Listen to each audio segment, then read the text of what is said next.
Twitter won't let you hashtag 1984, a dystopian novel about an evil big tech government that spies on everyone, censors and manipulates speech, punishes wrong thought, and tortures dissidents for sport. There's Orwellian, and then there's banning references to Orwellian. Hashtag 1984. Look, not only is this using Twitter's hashtags correctly, but it's also the original title of the book before later publishers numericized the title for book covers. Mr. Davis, you and the 20,000 people who like that tweet may also be alarmed to find out that hashtag 1983 does nothing too. For that matter, hashtag 1982 won't get you anywhere, and believe it or not, hashtag 1981 is also dead on arrival. Have we uncovered some deep Twitter conspiracy to stifle the complicated history of the 1980s? Or have you just now found out that hashtags with only numbers won't do anything, and it has absolutely nothing to do with that year, or that book, or that author? This is not just stupid, no. This is advanced stupid. What is up, my aesthetic boys? Again, that's aesthetic BOIS. It is fresh, back with another video from r/QuitYourBS, my personal favorite subreddit. Let's dive down some rabbit holes. What do you say? LEGO have revealed their largest Marvel set to date, with the Daily Bugle weighing in at 3,772 pieces. Now, while that is a weird use of the word weighing, it seems like a big LEGO set, but maybe not to this guy. Only 3,772? I just finished one with 42,354. Bro, 40,000? The biggest set currently doesn't even have 10,000. Well, actually, the biggest LEGO set isn't even released. It's not even officially revealed, and only that has 11,000 pieces. Well, you might be pleased that since this tweet has been made, the largest LEGO set has been released, and you may be displeased to find out that it's just a map. Thought it'd be like a Death Star or a Star Destroyer, something else with the word star in it, but that's fine. The point is, this dude is still off by a factor of at least 3, not to mention the fact that it seems to take between 15 to 20 hours to put together this 6,000 piece Hogwarts set, so even at a conservative 15 hours per 6,000 piece estimate, a 42,000 piece LEGO set would possibly take over 100 hours. I love LEGOs just as much as the next guy, but that's so many hours. My son works at Lowe's in Missouri. Their new COVID policy: 1. If you are vaccinated and get COVID, you will be paid during sick leave. 2. If you aren't vaccinated and get COVID, you will be fired. My son said that the rest of the unvaccinated are finally getting vaccinated. Lowe's does not terminate employees for contracting COVID-19, regardless of vaccination status, nor do we make sick pay determinations based on vaccination status. Called out by the corporate account, no less. The only wrinkle I could see here is that maybe a local manager or something went rogue, meaning that both the original woman tweeting about this and the official Lowe's account both believed themselves to be correct. The voice judge Guy Sebastian reveals producers tell them when to turn. Only problem is this headline is completely false. That's right, Guy Sebastian here. We're only given reminders of the different format changes. For example, this year there are unlimited chair turns instead of 12 spots, which means if we are on the fence, we don't need to be selective. Obviously, it's way better to give the artist a choice and to battle it out with another coach than to default to only one coach who turns. I'm a fan of your page, but I have to clear this up because we make a big effort to make the artists feel valued and to add to their artistry in a safe environment. Even when artists don't get a chair turn, we make sure it's a positive experience by giving feedback or joining them on stage with a duet or something to make sure they don't go home feeling like it was a failure. Clickbait, false headlines undermines all of that. I have never once been told who to turn my chair for. Honestly, given how fake so many reality shows are, it's pretty cool to hear about a singing competition with more of a genuine judicial structure. I've never had much of a desire to check out The Voice, but this is pretty cool. Sad that non-scripted judging is the bar that we've set, but that's just the state of reality singing competition TV in 2021. 1 star. The staff is super rude. Never again. Oh, hi, Purple Redacted. Black Redacted has not been open to the public since before the pandemic, so I'm not sure how anyone could have been rude to you. And the weirder thing about this, too, is that the comment has 9 likes about a place that's been closed from 2 weeks ago, and yet the review has 9 likes.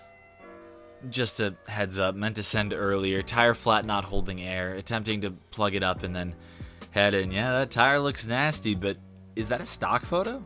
Edmund's ink in the bottom right? Dude, you can just tell me if you want to come in later. I wouldn't hold it against you. Oh, I'm sorry. I'm embarrassed that I woke up late. I just feel irresponsible being late. Honestly, this one's just kind of sad. Not in like a depressing way, in a lost puppy kind of way. This seems like a teenager, someone who slept through their alarm and didn't know what to do, so they tried this. As long as they don't make a habit of it, it sounds like their boss is being pretty cool about the whole situation. 2 stars. I'm writing this review describing my experience with this place in chronological order of events that took place. I walked into the store and the receptionist was friendly. He asked me what brought me there, and I told him I needed a mechanic for some issues with my bicycle. He told me to come the next day since he was not present there at the time, so I went back home. I came the next day and he told me the mechanic had just left, so he gave me his contact number. The mechanic, whose name I shall not mention, got in contact with me and let me know that he would be coming in for an inspection of the bicycle and the damages. He came by after a couple of days and, my god, he is the most money-minded person I have ever seen. He kept bringing up new problems about my bicycle I never even knew it had. He said the gears weren't working, the handlebar was loose, the seat was worn out, and the stand was broken, which wasn't the case as everything mentioned by him was working swimmingly. At the end of the day, he quoted me a price of 3,500 rupee. For comparison, when I went to Red Redacted with the same issue, they asked me for 550. Not a really good impression for a place that opened like a week ago. Now, according to the poster, this ill-formatted fake review seems to have been left by a competitor, but for some reason, the part that I find most amusing is that after all this, after nearly 250 words, a detailed review, they gave the business 2 stars. They didn't even give them the lowest rating. I'm not sure if that's supposed to lend credibility to its reality or not, but I found it mildly amusing that after all that effort, they didn't even give them the worst possible rating. Wait, the Taliban teaming up with the US to fight ISIS is kind of like in Marvel when Loki teams up with the Avengers to destroy Thanos, don't you think? Look at this moron, has to understand serious conflict through Marvel analogies. Bro, you know this is your tweet, right? Only one that can see view tweet activity is the person that tweeted. Peak Redditor behavior to gaslight yourself. Epic game, wait, no, not Epic Gamer. Major Reddit moment. Should put that on a shirt. They say running is easy. It's the leaving that's hard. It's so true. I'm 32, in an abusive relationship, and don't know what to do.